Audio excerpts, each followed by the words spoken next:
Alerte de décembre 2020. Bienvenue à l'écoute de cet ultime magazine audio Alerte, numéro 11 de décembre 2020. Nous vous présentons l'actualité du mois en matière fiscale, juridique et sociale. Ce magazine est le dernier que nous publions, clôturant ainsi une aventure née en 1978 à Tarbes, à l'initiative de Gérard Trémège, et avec l'appui constant des dirigeants et journalistes des éditions Francis Lefebvre. Nous tenons à vous remercier de la confiance témoignée depuis 43 ans, et nous vous souhaitons une excellente poursuite de vos activités professionnelles en 2021 et au-delà.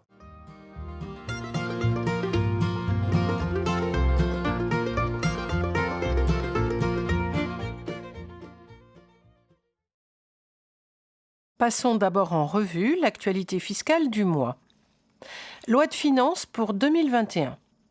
Voici les principales nouveautés apportées au projet de loi de finances pour 2021. La réduction fiscale pour la souscription au capital des entreprises, dite IR-PME, portée en août dernier à 25% au lieu de 18%, sera valable toute l'année 2021 et elle ne s'arrêtera donc pas au 31 décembre 2020. La réduction fiscale pour la souscription de parts de Sofica, société de financement de l'industrie cinématographique et de l'audiovisuel, sera prolongée jusqu'au 31 décembre 2023. Plusieurs avantages fiscaux destinés à encourager l'investissement dans les forêts par les particuliers sont prolongés jusqu'au 31 décembre 2022. Il s'agit notamment de la réduction d'impôt pour l'achat de bois et forêts ou parts de groupements forestiers, 18% également porté à 25%, et pour la souscription d'une assurance, 76% du montant des cotisations, et d'autre part du crédit d'impôt pour les travaux forestiers et les contrats de gestion. Le dispositif de défiscalisation Pinel, censé s'arrêter fin 2021, sera reconduit au moins pour 4 ans, avec une réduction progressive en 2023 et 2024, afin d'organiser la transition vers un dispositif plus efficient. Son fonctionnement actuel et la réduction fiscale afférente restent donc inchangés jusqu'au 31 décembre 2022. Un crédit d'impôt exceptionnel de 50% des sommes dues sera octroyé aux bailleurs acceptant de renoncer aux loyers dus par leurs locataires particulièrement touchés par les conséquences économiques de la crise sanitaire. De nouvelles mesures sont prévues pour favoriser le développement de l'actionnariat salarié dans les entreprises de taille intermédiaire, les ETI. Des aménagements sont apportés à la prise en charge des frais de transport domicile-travail personnel, notamment lorsqu'elle prend la forme du forfait mobilité durable, qui va passer de 400 à 500 €.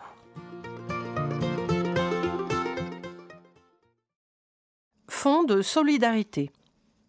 Créé le 25 mars dernier, le Fonds de solidarité constitue une mesure phare du plan d'urgence.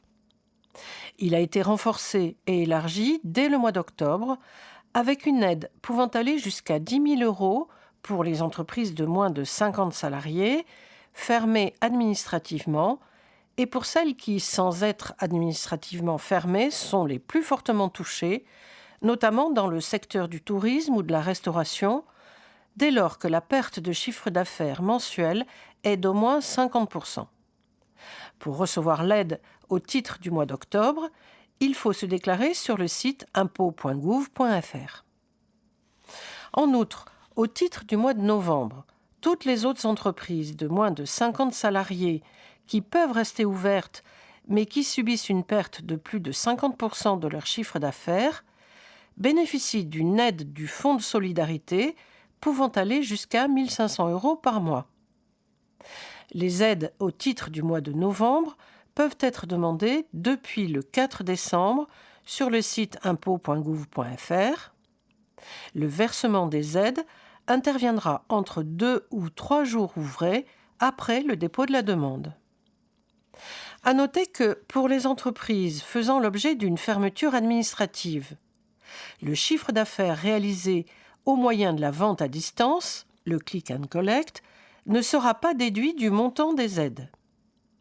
Depuis le 1er décembre 2020, le Fonds de solidarité est aussi accessible aux entreprises d'au moins 50 salariés fermées administrativement ou appartenant au secteur du tourisme, de l'événementiel, du sport et de la culture. Ces aides s'ajoutent à l'ensemble des autres mesures de soutien mises en œuvre par le gouvernement. L'activité partielle, les prêts garantis par l'État, les reports et les remises d'impôts et de cotisations sociales, ou encore l'accélération du remboursement de certains crédits d'impôt, dont vous pouvez par ailleurs bénéficier et que nous vous invitons à solliciter.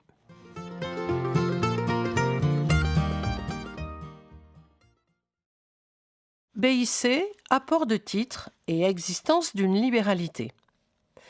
Vous savez que les opérations d'apport sont, en principe, sans influence sur la détermination du bénéfice imposable.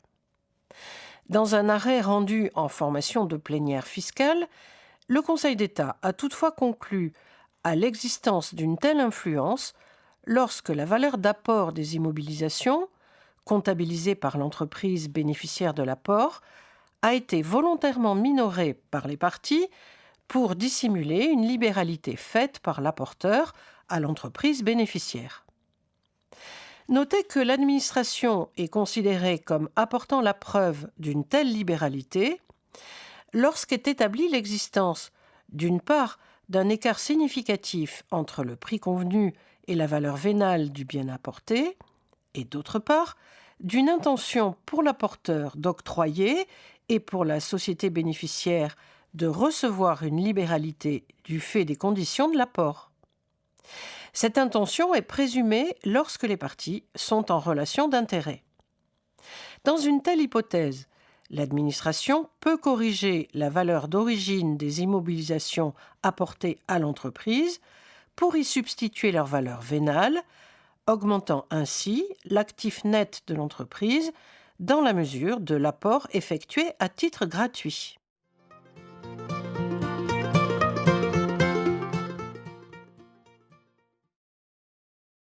BIC, quid des gains ou pertes de change pour le calcul de la plus ou moins value d'une cession de titres. Pour le Conseil d'État, une perte de change subie à l'occasion d'une cession de titres est un élément de la plus ou moins value réalisée. Oui, et le Conseil d'État entérine donc le fait que le choix comptable exercé par l'entreprise de dissocier la comptabilisation de l'écart de change et du résultat de cession proprement dit ne produit pas d'effet sur le plan fiscal.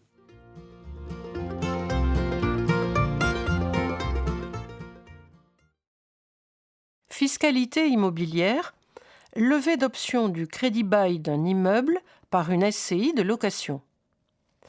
Une SCI a une activité de gestion immobilière consistant à donner en sous-location un immeuble qu'elle prend en crédit bail. Elle lève l'option d'achat de cet immeuble en mai 2012.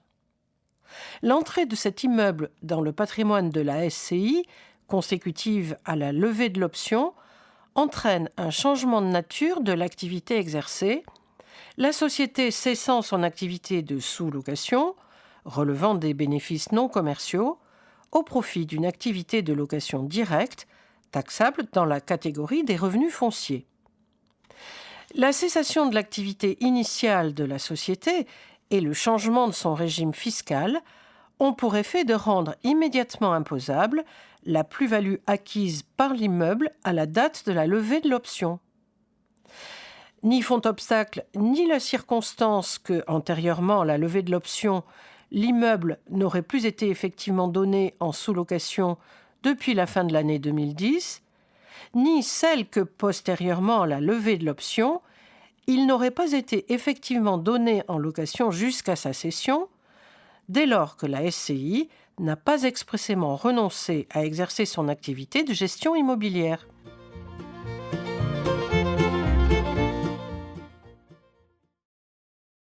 IS, intangibilité du bilan d'ouverture du premier exercice non prescrit et calcul du mali de fusion, un arrêt important à retenir.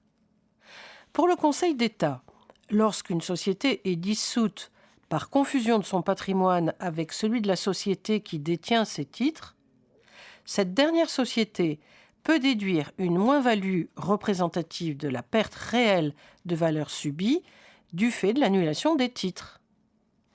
La circonstance que la règle d'intangibilité du bilan d'ouverture du premier exercice non prescrit puisse faire obstacle à la prise en compte pour l'établissement de l'impôt de la reprise de la provision pour dépréciation des titres de la société confondue est sans incidence sur le bien-fondé de la déduction de cette moins-value.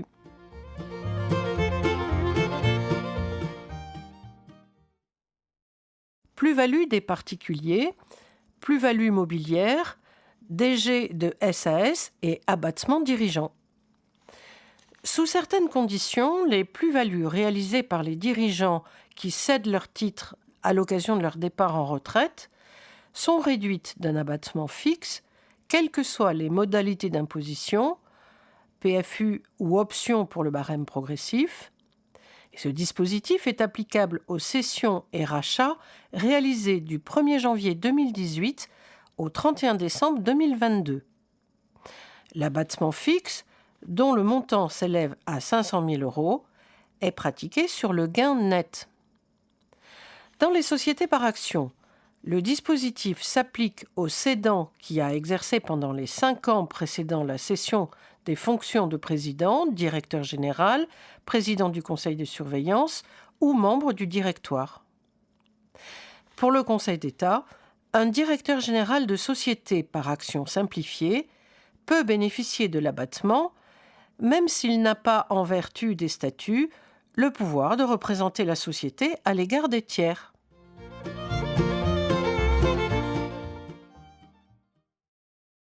Plus-value mobilière des particuliers, gain ou perte de change. Pour la Cour administrative d'appel de Paris, le gain ou la perte de change est une composante de la plus ou moins value de cession des valeurs mobilières ou droits sociaux lorsque le prix de cession est libellé en monnaie étrangère. En conséquence, les prix d'acquisition et de cession à retenir pour déterminer la plus-value doivent être convertis en euros par application des taux de change applicables respectivement à la date d'acquisition et à la date de cession des titres. Comme nous vous l'avons indiqué au début de ce magazine, le Conseil d'État s'est également prononcé sur la prise en compte de l'évolution du taux de change en matière de plus-value professionnelle. La perte de change subie à l'occasion d'une cession de titres de participation par une société est une composante de la plus ou moins value.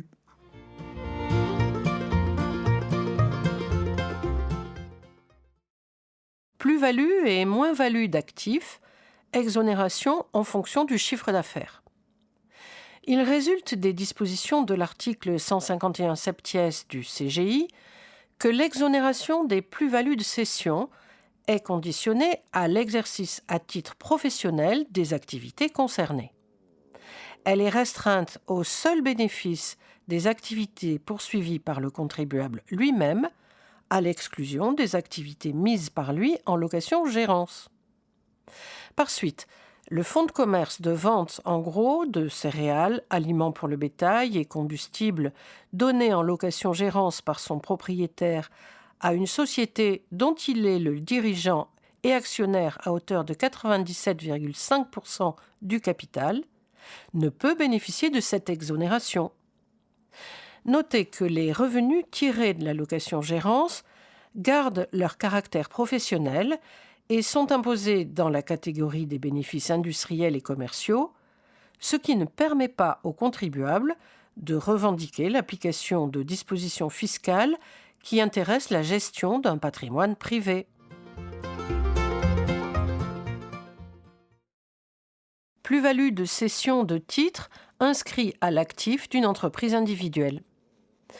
Il appartient au contribuable, lorsque celui-ci souhaite inclure dans la base de ses revenus imposables, dans la catégorie des bénéfices non commerciaux, des gains ou pertes afférents à la détention d'un élément d'actif non affecté par nature à l'exercice de son activité non commerciale, de justifier, d'une part, que cet actif est inscrit au registre des immobilisations professionnelles, et d'autre part, que cette détention est utile à l'exercice de cette activité. Le Conseil d'État a jugé que la détention d'actions d'une société d'expertise comptable inscrite au registre des immobilisations professionnelles de l'entreprise individuelle d'un contribuable était une condition nécessaire à l'exercice de l'activité individuelle de ce contribuable en tant que commissaire aux comptes et expert judiciaire. Ce contribuable était donc fondé à réclamer le bénéfice de l'exonération prévue à l'article 151 septies du CGI.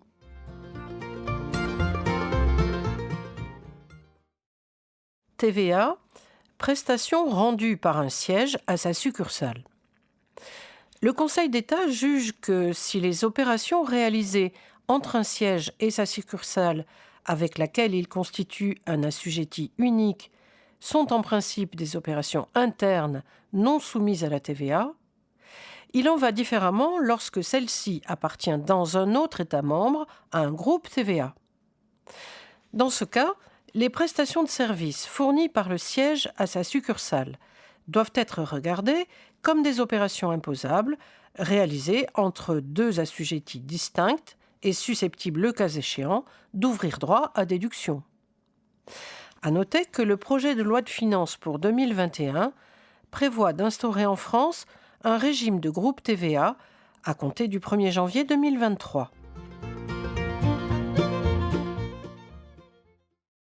TVA, mesure Quick Fix. Nous vous signalons que l'administration a enfin commenté les mesures de simplification dites Quick Fix, applicables depuis le 1er janvier 2020 et concernant l'exonération des livraisons intracommunautaires, le traitement des ventes en chaîne et le régime des stocks sous contrat de dépôt. Nous tenons ces commentaires et précisions à votre disposition.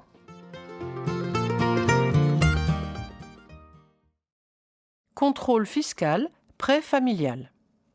Voici une illustration du principe selon lequel la présomption de prêt familial et par conséquent le caractère non imposable des sommes en cause tombe en cas de relation d'affaires entre les parties. Pour le Conseil d'État, l'administration est en droit de taxer d'office comme revenu d'origine indéterminée le montant des sommes versées sur le compte d'une contribuable par son concubin, père de ses enfants. La présomption de prêt familial ou participation aux frais du ménage ne peut être invoquée par la contribuable dès lors qu'elle est en relation d'affaires avec son concubin, ce dernier détenant et gérant avec elle plusieurs sociétés.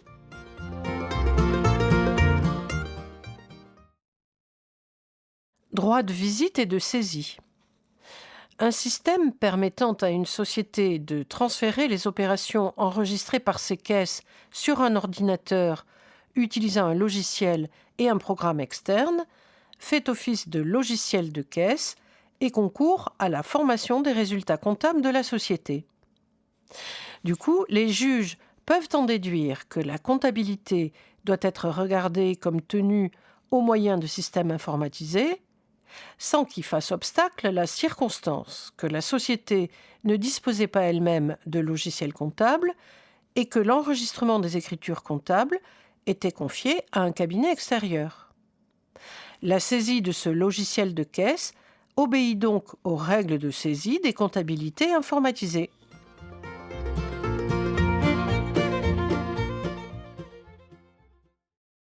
Dispositif d'anonymisation des agents de l'administration. Les agents des finances publiques, exerçant dans le cadre d'une procédure fiscale ou pénale, peuvent être autorisés à ne pas être identifiés par leur nom et prénom lorsque leur mission est susceptible de mettre en danger leur vie ou leur intégrité physique ou celle de leurs proches. Le décret d'application de ce dispositif, qui en permet l'application effective, est paru le 30 octobre 2020. Il précise que l'autorisation délivrée par le directeur du service auquel l'agent est affecté doit indiquer notamment la procédure concernée, les personnes à l'égard desquelles elle s'applique, ainsi que les motifs sur lesquels elle est fondée. Cette autorisation est valable pour toute la durée de la procédure et pour l'ensemble des actes liés à l'exercice de la mission de l'agent.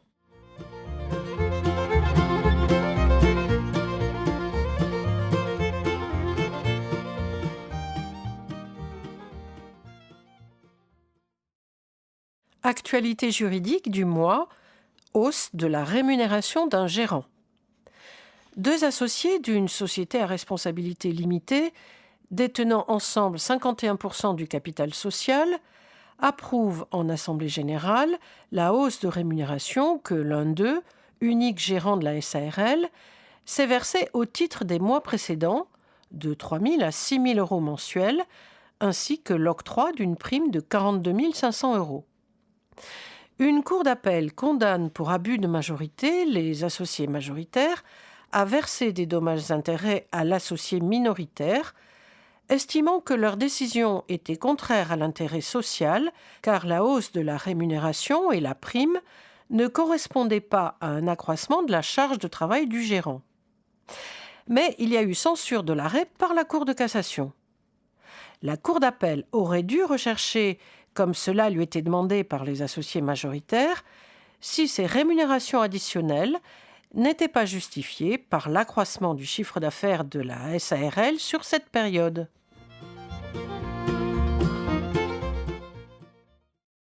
Révocation d'un gérant de SARL. La révocation d'un gérant de SARL, décidée par l'Assemblée sans avoir été inscrite à l'ordre du jour, n'est pas brutale dès lors que les questions figurant à celui-ci pouvaient conduire à une révocation et que le gérant a pu présenter ses observations devant l'Assemblée. Et oui, en application de la théorie dite de l'ordre du jour implicite, il est aussi admis qu'un ordre du jour comportant des rubriques telles que gestion du gérant ou examen de l'activité de la société et celui de perspective d'avenir soit naturellement susceptible de déboucher sur la question du maintien ou de la révocation du gérant. Condamnation au pénal d'un gérant de SARL. Le changement de gérant d'une SARL ne produit effet à l'égard des tiers qu'après avoir été publié. Par suite, un ancien gérant peut être condamné pour des infractions commises entre la cessation de ses fonctions et la publication de celle-ci. Déclaration de créance et poursuite du débiteur.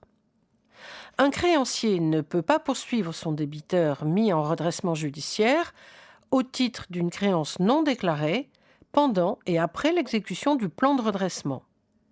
Par contre, il le peut en cas de résolution de celui-ci et sans encourir la prescription de sa créance. Notez que ces précisions valent aussi bien en cas de sauvegarde et de redressement judiciaire.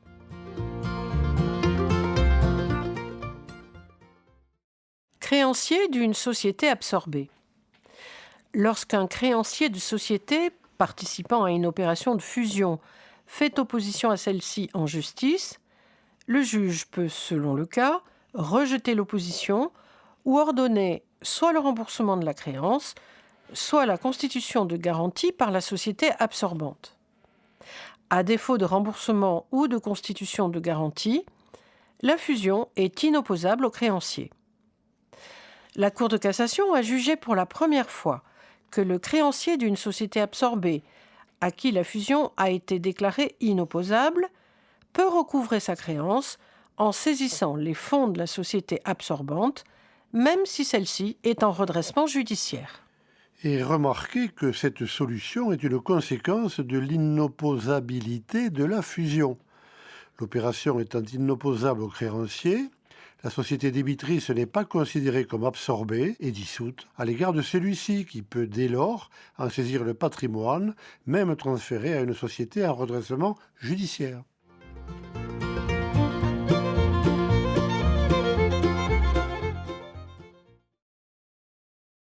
Annulation d'une cession de droits sociaux. Une cour d'appel annule la cession de l'intégralité des actions d'une société d'expertise comptable, estimant que le consentement de l'acquéreur avait été vicié par une erreur sur les qualités substantielles des actions. En effet, la société ne remplissait pas les conditions requises pour exercer en tant que personne morale l'activité d'expertise comptable, puisque son dirigeant et associé majoritaire n'était pas expert comptable. La Cour de cassation a censuré cette décision.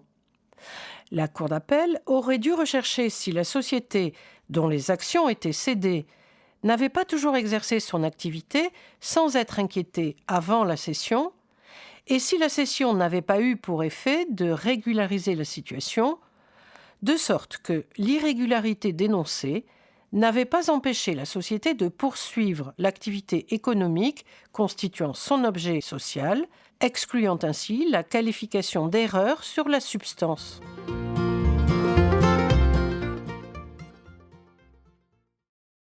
Cautionnement et disproportion de l'engagement. Lorsqu'il s'agit de déterminer si le cautionnement donné par un associé pour garantir les dettes sociales est disproportionné, la valeur des parts qu'il détient, qui dépend du passif social, doit être prise en compte. Par ailleurs, rappelons que si le cautionnement n'est pas disproportionné aux biens et revenus de la caution au moment de sa conclusion, le créancier peut poursuivre la caution, peu important que le patrimoine de celle-ci ne lui permette plus de faire face à son engagement.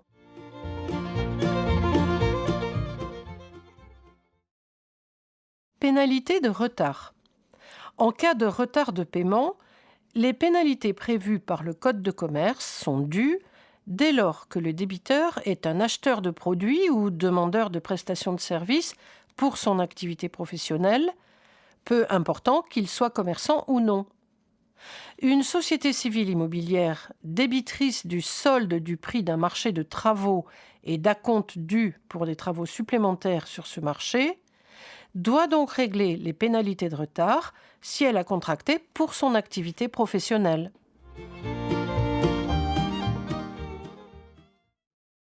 Divulgation des difficultés de paiement d'un client.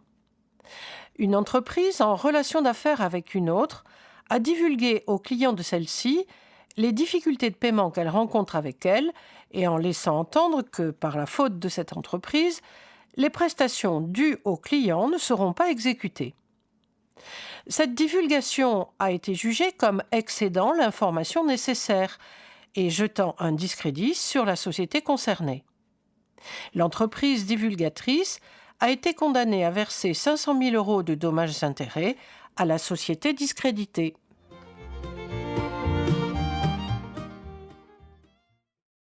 Non-renouvellement du bail pour motif grave.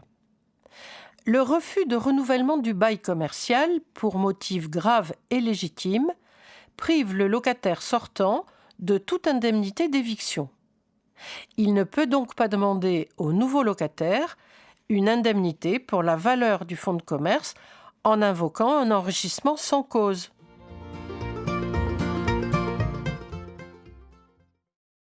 Baux dérogatoire. Opérant un revirement de jurisprudence, la Cour de cassation juge que, depuis la loi Pinel de 2014, la renonciation du titulaire d'un bail dérogatoire à l'application du statut des baux commerciaux est sans effet si la durée cumulée des baux dérogatoires excède 3 ans.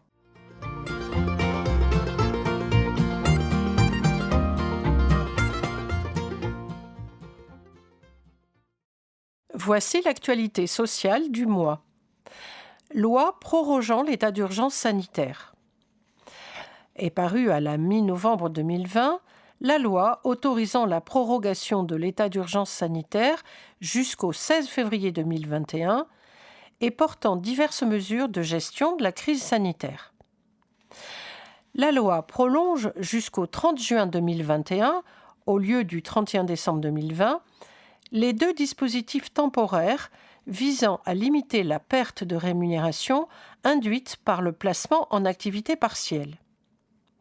Les travailleurs indépendants subissant une interruption totale d'activité depuis le reconfinement vont pouvoir bénéficier, sous certaines conditions, d'une aide financière exceptionnelle de 1 000 € pour les artisans, commerçants et professionnels libéraux et de 500 € pour les micro-entrepreneurs.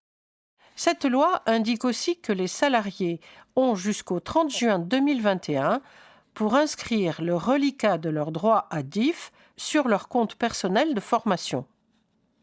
Enfin, signalons que la loi permet au gouvernement de prendre de nombreuses ordonnances, comme lors du premier confinement. Une des premières ordonnances publiées concerne les réunions à distance des IRP. Est ainsi élargie, pour la durée de l'état d'urgence sanitaire, la possibilité de recourir à la visioconférence pour réunir le CSE et les autres représentants du personnel. Par ailleurs, l'organisation des réunions par conférence téléphonique ou messagerie instantanée est autorisée.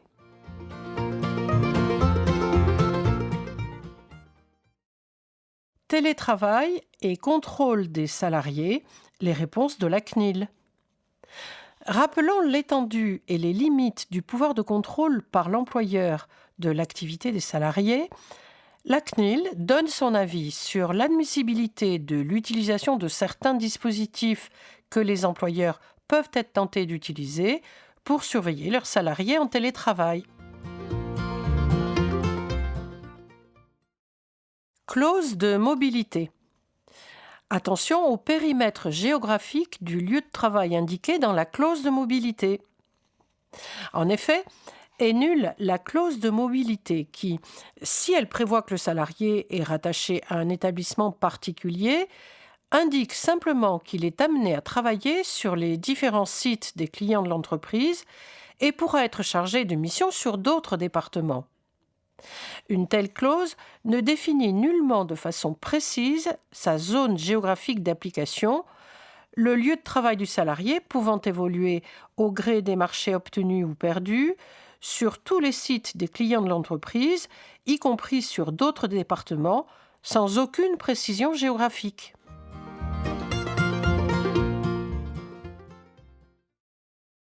Immatriculation d'une société concurrente par un salarié démissionnaire. Un salarié démissionne de la société qu'il emploie et, pendant son préavis, il constitue et immatricule une société concurrente. Son employeur lui notifie la rupture de son préavis pour faute lourde et demande qu'il soit condamné à lui verser des dommages-intérêts pour manquement à l'obligation de loyauté. La Cour de cassation a écarté cette demande, jugeant que le salarié n'avait pas manqué à son obligation de loyauté. Si la société constituée par lui avait été immatriculée pendant le cours du préavis, son exploitation n'avait débuté qu'après la rupture du contrat de travail, alors que le salarié n'était plus tenu d'aucune obligation envers son employeur.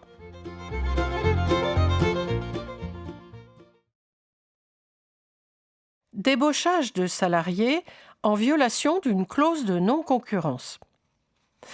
Le préjudice lié à l'embauche d'un salarié au mépris d'une clause de non-concurrence peut résulter non seulement de la perte d'un contrat qui était géré par le salarié, mais aussi de la perte totale de la relation d'affaires avec ce co-contractant.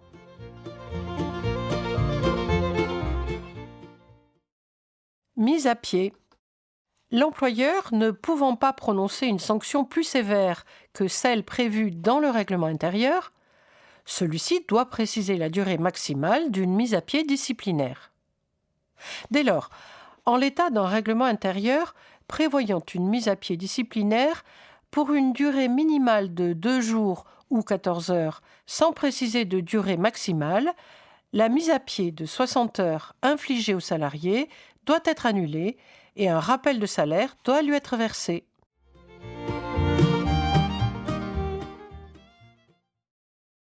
Faute de l'employeur menaçant la compétitivité de l'entreprise. La Cour de cassation a jugé pour la première fois qu'une faute de l'employeur, à l'origine de la menace pesant sur la compétitivité de l'entreprise, rendant nécessaire sa réorganisation, peut priver de causes réelles et sérieuses les licenciements consécutifs à cette réorganisation. Cela dit, rappelons qu'une simple erreur de gestion ne caractérise pas à elle seule une telle faute.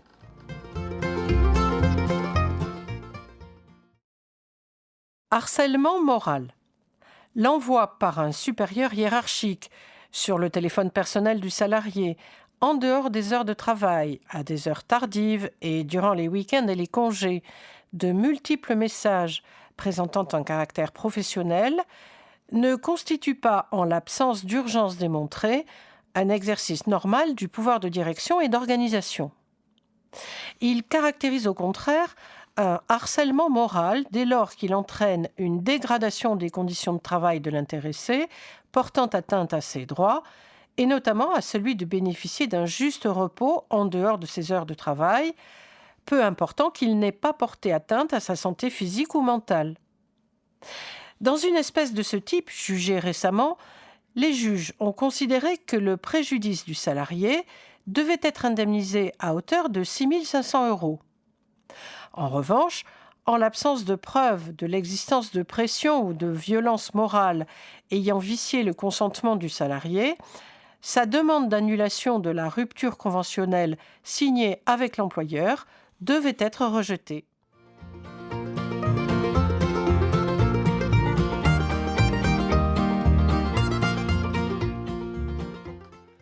Au terme de ce dernier magazine, nous vous remercions de votre attention. Sachez que nous avons été très heureux de pouvoir vous accompagner et vous informer de manière originale depuis 1978. Nous vous souhaitons à toutes et à tous une bonne année 2021 et bon vent!